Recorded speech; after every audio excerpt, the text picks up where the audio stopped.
Hey everyone, welcome back to the Waste World podcast. I'm your host, Gage Edwards, and today's episode is equal parts fashion, nostalgia, and sustainability with a healthy side of cheesecake. I'm joined by Daniel Silverstein, better known as Zero Waste Daniel, the visionary Brooklyn designer turning textile scraps and production waste into wearable art. His latest project? A limited edition capsule collection and immersive store takeover in collaboration with Disney Entertainment Television, celebrating 40 years of the Golden Girls. Some of my favorite sassy old ladies, them and my own grandmother, very formative for me. Taught me a lot about life and what not to do, and some clever comebacks. Today we're talking bold prints, fan favorite quotes, couch cushion florals, and yes, banana leaf bomber jackets, all created with Daniel's signature zero waste design approach. Daniel shares with us how he shapes his creative voice, what it means to merge sustainability with pop culture, and how this one-of-a-kind collection brings Blanche, Dorothy, Rose, and Sophia into the present day in style. Whether you're a fashion lover or Golden Girl superfan or just curious on how waste can be reimagined into something beautiful, this episode has something for you. And we're not being sponsored by Disney, but if Disney is listening and they want to send me some free stuff for talking about the Golden Girls, you know where to find me. I signed up for Disney Plus. Clearly you know where to reach me. I'm here. Anyway, let's jump into the episode. Enjoy.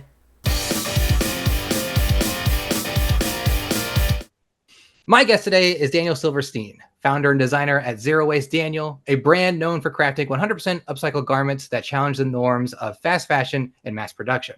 His latest work is a tribute to one of television's most iconic ensembles, the Golden Girls. Daniel's created a 25-piece capsule collection and a full sensory retail experience inspired by Blanche, Dorothy, Rose, and Sophia. It's a bold, heartfelt, hilarious, and sustainable all-at-once collection. It's very cool. Daniel, welcome to the Waste World podcast on our first attempt. I'm excited to talk to you about fashion, fan culture, and turning waste into art. Daniel, how are you today? I'm great. Thank you so much for having me and for that wonderful introduction. This is going to feel rehearsed, but also at the same time, yes, I like to put together great intros that people are asking that if I can break it out for them and have it for their own little uses. And maybe I should. Maybe I should put it on a resume. I don't know. What do you think? Under your special skills. There you go. There you go. Daniel, before we dive into all of this cool stuff with the Golden Girls, tell me, who are you? What do you do? And what Zero Waste Daniel is all about? I'm Daniel. I'm a Brooklyn-based designer, and I started Zero Waste Daniel because I wanted to work here and shop here. I love fashion. I always have. It's always been a powerful form of self-expression and nonverbal communication for me. And as I studied the art form, I learned so much about how the way clothing gets made does not align with the values I was raised with. And as I matured and became an independent adult, it was an increasing conflict in my life, and that conflict inspired change. So I created this company where we utilize the small scraps that factories and designers can't use, which, you know, to us, we say small scraps, and most people think teeny tiny little pieces, but on an industrial scale, scraps can be pretty huge. So we work with all kinds of leftover materials coming out of the New York City and greater New York City fashion industry and repurpose them to create fun, colorful, dynamic works of wearable art that are all made here in New York.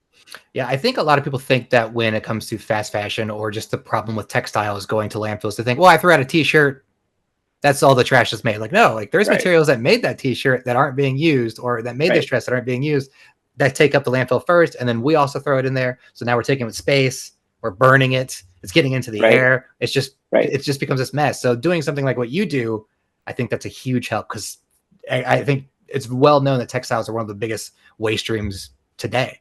That's wild to think about. And it's going to be a challenging, slow paradigm shift to really change things from the root of the issue, which is what we're consuming and how we're producing it. But in the meantime, as we try and mitigate that waste, you have a hard time arguing with the idea that less waste is better. So if we're going to be making materials, let's try and use all of it. And when I started designing, I I started my first atelier in my bedroom when I was about 5 years old, Hell yeah. designing for my sister's Barbies. And one of my first material sources was scraps.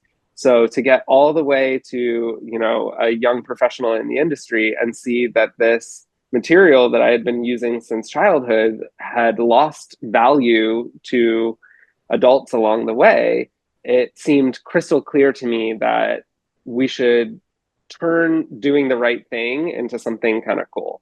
Mm-hmm. I wish I had that kind of like foresight when I was like 5 years old. Because I think when I was five, I was like trying to throw rocks as far as I could. Like I was just a kid. Like I don't know what I'm doing with my life. I'm fine. I'm just doing stuff. No, I was a very determined 5-year-old. It sounds like it. That's bold. That's good. I like that. All right, so let's dive in. So we have this collaboration we're talking about. It's kind of the crux of this conversation that I want to dive into. I am a Golden Girls Yeah. fan. Oh, you are? I used to watch it. Oh man, what TV show was it on? Not TV Land, one of those older rerun shows, or I would watch the old shows on like Nick at Night and stuff. Nick at Night, yeah, of course. Love Golden Girls. A very, very fun group. My best friend, who was my best man at my wedding, also a huge Golden Girls fan. But Amazing. we're both like, we're tattooed metalheads. We're like, yeah, but Golden Girls still rules. We're still into that. All right. Yes. So what is your connection to the Golden Girls? What is this collaboration about? How did we get here? Well, my personal connection to the Golden Girls, I remember being introduced to it as a little kid. I would watch the Golden Girls with my Golden Girl, my grandmother. She's an artist, and she had her home studio in her finished basement, and she would paint, and I would watch TV with her. And that was a lot of after school weekends, that kind of thing, when she would watch me. And so it had a very warm place in my heart, thinking about that kind of childhood sense memory, revisiting the show. And then as an adult, it became my kind of nighttime, go to sleep, like wind down show. And as I watched it, in a new era of my life, I was really struck with how culturally relevant it still is. These women made big swings on primetime TV to talk about really challenging topics and dealt with them with humor and with heart. And that is very impressive. We're talking about women's rights, sexual harassment in the workplace, LGBTQ rights, the AIDS, HIV epidemic, homelessness, immigration, like all on this one beloved sitcom. And that seems almost improbable with the idea that those are topics that normally don't make it into that kind of 8 p.m. primetime slot. And they're also not things that you think women of a certain age would be talking about in the mid 80s. So just really knocked me over with a feather, the idea that these women were, as a kid, making me feel comfortable and laughing, and as an adult, making me think and learn. And so I was just a lifetime lover of the show. Who doesn't have their favorite quote or, I'm a Blanche kind of moment. And then at the same time, I could not have imagined the conspiracy of events, all these coincidences coming together to lead me to this moment. So one of my close friends, who I would call part of my chosen family, which I think is what the Golden Girls is all about, he introduced me to one of his friends, and we did a little collaboration on her business. And her business partner was working at a creative agency who said, hey, we're working on this thing for the Golden Girls. I think you should put in a proposal to do a fashion line. And I didn't know that they had been working on this concept and they were going to be celebrating this big anniversary. But amongst all the designers that submitted, we won the bid. And so all of these little crumbs led me to this moment. And suddenly I'm staring at a contract and thinking like, wow, this is real IP. And the Walt Disney Company is offering me the opportunity to join the legacy of this incredible show that helped raise me. I think that is so awesome. I think you said a lot of really astute things there. And like me going back and thinking about the sitcoms I used to watch as a kid were like the Golden Girls or other shows that represented people who weren't myself. And I was able to learn a lot about those cultures too. And I was like, you know what? I'm kind of putting together that all this stuff matters. And I really like the storytelling that I'm getting from different walks of life. I think that's important to have. And for someone to be such a fan of it or have Golden Girls be so influential to you in your life, to having that come like, oh, now I get to create with this IP. I get to be a part of it. I think that's so awesome. I think that is It's like, really cool. pinch me. Right. Yeah, it's And really cool. I've seen some of that in my career too, where I'm just like, oh, I love this thing from afar. Now I'm part of that thing. I can't believe I get to work with that. And I think it's such a really good feeling that I wish all of us could experience at some point. Yeah. And you did kind of say that you're a Blanche. Are you a Blanche? Do you think you are a Blanche? Well, if I'm going to get really into it, I think the Golden Girls are like astrology. So I Sure. would say I'm a Dorothy with a Blanche rising and a Okay. Sophia moon. That would be kind of my astrological Golden Girl sign. That is a more complex answer than I was expecting. I took a Disney quiz before we did this, and it told me that I am a Dorothy. Apparently, Okay, I yeah, must be super witty and just kind of strong-willed. I don't know. Disney says it. It yes. must be true. Well, that must be why we get along because I think of all of them, I resonate the most with her. And like it or not, my partner always tells me I'm no nonsense, and that makes me a Dorothy. That's very good. Yeah, but I can see it. I can see it. All right, let's move on a little bit. So your clothing line now, the 25-piece capsule, it's like a love Yeah, letter to both sustainability and the sitcom Golden Girls. How did you choose right. what elements to work with? How did you kind of go with your designs? Can you talk more about some standout pieces that you have? Yeah, it's like a recipe, right? You have to have all the things that make something delicious. Salt, fat, acid, heat, like you need all of that.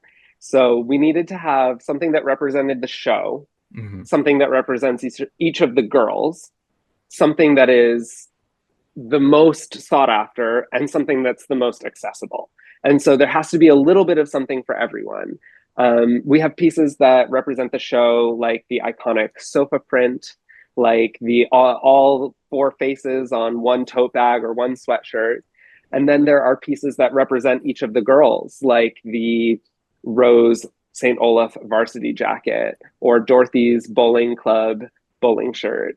And those little moments are for the person who says, I'm a Dorothy, I'm a Blanche, I'm a Sophia. And then we also needed to make sure that we were considering things like sustainability and accessibility. So I made hats, zipper pouches, tote bags, things that are one size fits all and well under $100. I think sustainability can get a bad rap for being inaccessible. And I want to make sure that if you want to participate in this, even if it is aspirational, there is something that is not going to break the bank. Now, you've said before that waste is just material waiting for a second chance. How does that idea show up in this project? It shows up in a lot of different ways. So there's the handmade mosaics of the faces that utilize small scraps that have been in my studio, some of them for years, waiting for the right project. And then there's things like the sofa print and the banana leaf print that we created specifically for this using new materials, but applying the principles of zero waste. So when we cut out our traditional shapes to make those track pants or that pair of shorts, we take all the leftovers and join them back together to make the zipper pouches. So we're always thinking about it from 360 degrees. How often do you come across an idea that they're like, oh, this is really cool? Are you innovating all the time along the way, or is it just kind of these old practices that you're still using? Oh, I love that question. It's a mix of the two, right? Okay. We have our, tried and true bread and butter. We're always going to be making a crew neck sweatshirt. That's what people come to us for. But then there are techniques that don't always work for larger audience or a reasonable price point. So one of my favorite things that I got to do for this collaboration was portraiture. It's hard to do portraiture that cuts through the noise because we mostly want to reference images we know, but images we know are often likenesses that are protected. So it's important to have the official license and the green light from the Walt Disney Company to be able to take that IP and translate it into something commercial. I sort of found out by accident that I have a skill of making photoreal portraiture out of textiles. I did one as a gift for my partner, and then people started being like, oh, would you make me this? Would you make me that? And then people started suggesting, oh, you should do a this, you should do a that, but you can't, because in order to sell someone's likeness, you have to have that license. Mm-hmm. And this was a moment where I got to say, I'm going to pull this technique out of the archive and I'm going to put it on full display. So in addition to the face mosaics that we have as sweatshirts, I actually made a one-of-a-kind portrait of each of the ladies that I'm selling as a set in the store. And they are probably one of my favorite things I've ever made. Do people come to you be like, hey, my mom's birthday's coming up, can you make a sweater? Like, can you throw Oh something yeah. together? Does that happen a lot? Oh yeah, all the time. And it's really fun. And I love seeing what makes people tick. So like last night, for example, I met someone who said, I'm really excited about this Golden Girls thing, but I'm really just using it as an excuse because I saw this brooch you made for Alan Cumming for the traders, and I'm getting married and I've got to have it. And I was like, oh my gosh, like it doesn't even connect to me that someone might see my work somewhere and then be like, I need that for this. And so that's very exciting that these pieces, not only do they speak to people, but they want to include them in these special moments like a birthday or a wedding or a memorial. It's really, really special. I hope that there's not people out there like, I asked Daniel for a thing and he never got back to me. What he thinks about me? Oh, you know what? There is one person Oh no. who I want to make them the thing that I promised them, and they know that it is coming. But the worst thing you could ever say to me is, "There's no rush. Take your time." Like, okay, it is on the back burner for a while. I got a lot going on. You got to give me a deadline, otherwise it is going to simmer till it's all evaporated. Right. Okay, so the collaboration doesn't just stop with the clothing line, the product. That's right. You have a in-store experience. You're totally transforming your shop into this Brooklyn Golden Girls fantasy. What's going on there? Tell me about that. It is a full store takeover. So literally everything that's part of my main line is off the floor, and the entire store has been reimagined as Miami in 1985. So where we normally have white enamel clothing racks, we have brass. Where we normally have chrome shelving, we have wicker and rattan. We have banana leaf wallpaper up the walls and hanging plants and pink carpet. And it's just so much fun. I mean, not only are the women, the shows, the storylines, the outfits, are they iconic, but the set, like just thinking about that kitchen, we transformed our cash wrap counter to look like a kitchen counter, and we hung the copper pans on the walls, and it's just like fun. There's little Easter eggs for super fans. Oh, fun. So you'll see things from certain episodes that you might recognize if you know the show like that. So it sounds like you're also reusing parts for that too. So it's like this, it's even taking the zero waste approach you have for your clothing lines down to your store setup now. It's just like, oh, we got these, we source these pans, we're putting it all together. Oh yeah.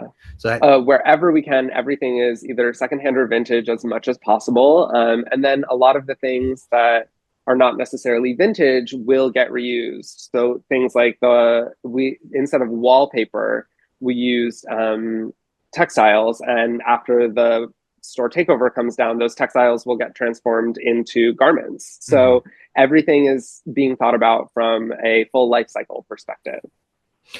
Excellent. All right.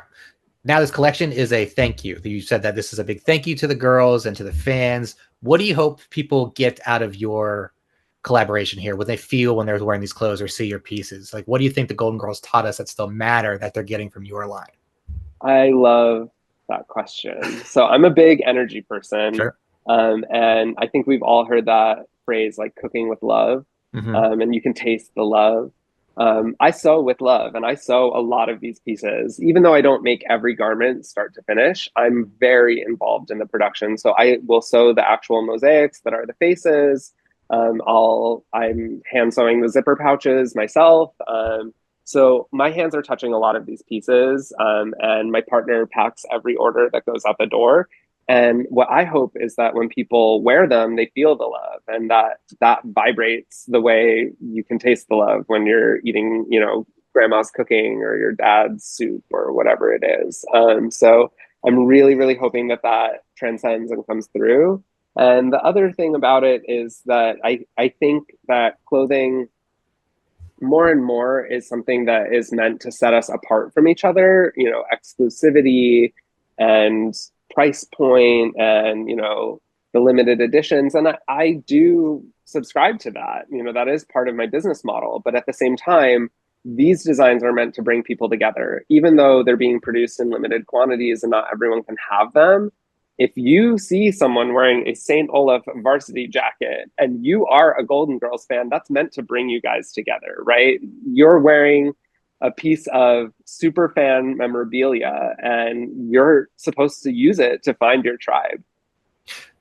Hell yeah. I love that answer. I think that's pretty, uh, I don't know. I'm not speechless with that because I think that's so important that like you have this thing and we're not trying to set each other apart. Clothing is very much a part of our identity, but also it's like part of our story that like connects us together too. Like I'm wearing a band t-shirt. Another person sees me in a band t-shirt like, oh, nice. I'm also trying to get my t-shirts as cheap as possible because they're coming expensive.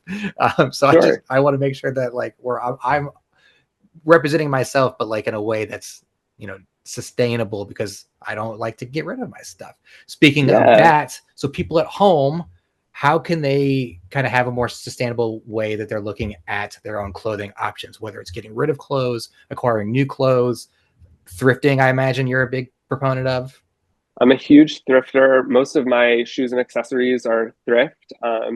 And that doesn't mean they're old, right? It's not all vintage. It's just secondhand. Maybe Mm-hmm. someone bought something that's the wrong size, and instead of paying a restocking fee, they're putting it back into the community. Maybe they wore it to a big event and they can't, be seen in it every day of their lives. So there's always an opportunity to take things off people's hands. I'm a huge proponent of clothing swaps. I think they're just such a fun way to bring people together and breathe new life into things. And it's like shopping, right? Like, why would you not get your community together and trade clothes with each other? I've done it a number of times, whether it's hosting or attending, and it's always a great time. And then the other thing that I encourage people to think about is that sustainability is accessible at any price point. It's just a mindset. It's not a thing. So if that means taking things you already have in your closet to a tailor and changing them so that they have a fresh look or life or they fit better and you're going to get more use out of them, that's a more sustainable option. If it means instead of going to the mall to the, new fast fashion store, you can go to the thrift store. You might be able to find some of the same brands, but you're keeping things in the reuse economy instead of the extractive linear economy. And then the last part is, if you really are going to be shelling out cash for new garments, figure out what values align for you. Are you someone who cares about ethical labor? Are you someone who cares about material consumption? Are you more into vegan and organic materials? And then find a brand that aligns with your values and support them. We need your support. Whoever you are, if you care about these things, try and find something. No brand is going to be perfect for everyone. You can't be all things to all people. Mm-hmm. But find a brand that speaks to what makes you tick, what your values are, and then show them that you want them to exist. Something that's kind of a pain point for us is that people who really care about sustainability don't really support our brand very much because they get on this, and I can understand why, they get on this negative feedback loop about consumption, right? Mm-hmm. It's like, I can't buy any new things. I can't support consumerism. I can't have more. I want to live with less. And I understand all of that. I've had all of these thoughts, but the fact is we live in a global economy in a consumerist society. So if you want to see the change, you have to show with your dollars what you want to support. Because big companies look at those reports. They see that more money is going into thrift and reuse, and then they adopt it as a principle. So when you put your dollars behind your values, it has a trickle down effect. It actually has a trickle up effect, which is kind of cool. Yeah, I think in so many industries that's important to note is that like if you speak with your wallet, you can make change. And You really can. There's so many ideas out there that you're not going to find a solution everywhere, but you can at least force that change a little bit here and there, or find the solution that works best for you. And it's just the recycling adage that it takes all of us. So that's whether it's your own research, your own education, or your own comfort with what you're doing with sustainability. You got to be an active participant, and we're all trying to do that to make a better place for the world. I think you're doing that with your store here. I think that's incredible. You have this amazing collaboration now, which again, congratulations on. Thank you. What is next for you and Zero Waste Daniel here? And what's on the horizon? Anything cool you could tell us? Any sneak peeks? Oh, yeah. So, before the pandemic, I used to kind of participate in Fashion Week in a kind of rebellious way. I know that it's a time that all eyes are on this industry, and I'm always trying to figure out a way to participate that aligns with my values. And I had a lot on my mind and a lot to say as sustainability was becoming an increasingly popular topic in the fashion scene. And I used to do a one-man show during Fashion Week called Sustainable Fashion is Hilarious, where I would basically just get on the mic and gripe about whatever was going on with me. And through the pandemic, that kind of morphed and changed, and I've come back since feeling a little stronger. I think sustainability is a mainstream topic. It's entered the chat. It's not going anywhere. Gen Z is showing that they really care about it. So I don't think we need to break it down. I think we need to see it in a different context. So for the last couple of seasons during Fashion Week, I've been trying to express the idea that sustainable fashion could be anything. Fashion doesn't actually mean clothing, it means trend.